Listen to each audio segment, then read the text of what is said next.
আসসালামু আলাইকুম সম্মানিত ভিউয়ার্স, সবাই ভালো আছেন, সুস্থ আছেন, নিরাপদ আছেন। আজকে অনেকদিন পরে একটা ভিডিও করছি এবং আজকের ভিডিওতে আমি একটা নতুন তথ্য শেয়ার করব। এটা খুবই আবেগঘন ব্যাপার।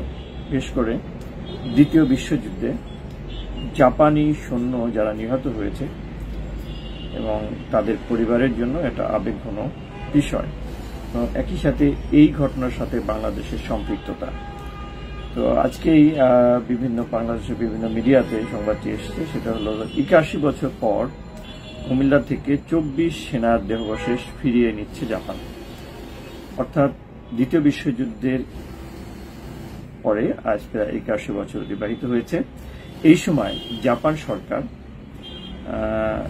তার যে সৈন্যরা নিহত হয়েছিল সেই সৈন্যদের দেহাবশেষ ফিরিয়ে নিচ্ছে এবং এই দেহাবশেষের 24 জন বাংলাদেশে সমাহিত ছিল এবং বাংলাদেশের কুমিল্লার ময়নামতিতে যে ওয়ার সেমেট্রি আছে সেখানে সমাহিত ছিল। তাদের পর্যায়টা আমি একটু বলি যে কিভাবে সেটা সম্ভব হলো। দ্বিতীয় বিশ্বযুদ্ধের সময় নিহত, সংবাদে আসছে যে দ্বিতীয় বিশ্বযুদ্ধের সময় নিহত 24 জন সেনার দেহাবশেষ কুমিল্লার ময়নামতি ওয়ার সেমেট্রি থেকে ফিরিয়ে নিচ্ছে জাপান। সমাধি খনন ও যাচাই বাছাই শেষে দেহাবশেষ নিতে কাজ করছে জাপানের একটি বিশেষজ্ঞ দল। এ বিষয়ে যৌথভাবে কাজ করছে জাপান ও কমনওয়েলথ ওয়ার ক্রেপস কমিশন। এ বিষয়ে সংশ্লিষ্টরা জানায় যে কুমিল্লার ময়নামতির ওয়ার সেমেট্রির যুদ্ধ সমাধি দ্বিতীয় বিশ্বযুদ্ধে নিহত 24 জন জাপানি সেনা দেহাবশেষ সমাহিত করার 81 বছর পর সরিয়ে নিজ দেশে নিয়ে যাচ্ছে জাপান। তাদের দেহাবশেষের এসব সমাধিতে পাওয়ার স্মৃতিচিহ্ন নিয়ে যাওয়া হবে। মানে দেহাবশেষের মধ্যে যদি কোনো স্মৃতি থাকে, কোনো যোদ্ধার যদি কোনো বিশেষ উপকরণ যদি সাথে থাকে তাহলে সেটা নিয়ে যাওয়া হবে। জাপান থেকে 7 সদস্যের একটি ফরেনসিক বিশেষজ্ঞ দল ওই 24 জাপানি সৈনিকের দেহাবশেষ সরিয়ে নেওয়ার কার্যক্রম শুরু করেছেন। বিশেষজ্ঞ দলটির 7 জনের মধ্যে 6 জন জাপানের ও 1 জন যুক্তরাষ্ট্রের নাগরিক। তাদের সহায়তা করছে বাংলাদেশ সরকার। এক্ষেত্রে বিশেষজ্ঞ টিম লিডার ইনোয়ে তাতসুকাইয়া জানান, আপাতত সমাধিগুলো খুঁড়ে কি পাওয়া যায় তা সংরক্ষণ করা হচ্ছে। এরপর সেগুলো ডিএনএ টেস্টের মাধ্যমে পরিচয় শনাক্ত করা হবে।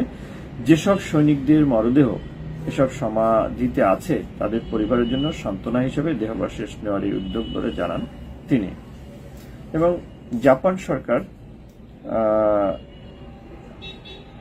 এই যে কমনওয়েলথ ওয়ার সেমেট্রি, এটা আসলে সংরক্ষণ করছে কমনওয়েলথ ওয়ার্স গ্রেপস কমিশন এবং পৃথিবীর বিভিন্ন দেশে যে যুদ্ধ সমাধি ক্ষেত্র আছে সেগুলো রক্ষণাবেক্ষণ করে দায়িত্ব আছে, বাংলাদেশেও আছে। দেহাবশেষের স্থানান্তরে জাপানি দলকে সহযোগিতা করছে এই কমিশন। গত 13 নভেম্বর শুরু হয় এই কার্যক্রম। আগামী 24 নভেম্বর মধ্যে শেষ হওয়ার কথা রয়েছে। আগে এই বিষয়টা নিয়ে আসলে 2013 সালে প্রথম জাপান সরকার কাজ করে এবং জাপান সরকারের বাংলাদেশের দূতাবাস থেকে এই কুমিল্লা ওয়ার সেমেট্রির মুখপাত্র লেফটেন্যান্ট কর্নেল অবসর কাজী সাজ্জাদ আলী জহির বীর প্রতীকের সঙ্গে যোগাযোগ করা হয়। তারা তাদের ইচ্ছার কথা জানায়। এভাবে কার্যক্রম শুরু হয়। তবে এটা জানিয়ে রাখি যে দ্বিতীয় বিশ্বযুদ্ধে নিহত বিশ্বের 13টি দেশের 737 জন সৈনিককে কুমিল্লা ময়নামতি ওয়ার সেমেট্রিতে সমাহিত করা হয় এবং প্রতি বছর নভেম্বর মাসে কমনওয়েলথভুক্ত দেশের হাই কমিশনার সহ তাদের প্রতিনিধিরা এই সমাধি স্থলে ফুল দিয়ে শ্রদ্ধা নিবেদনের মাধ্যমে নিহতদের স্মরণ করেন।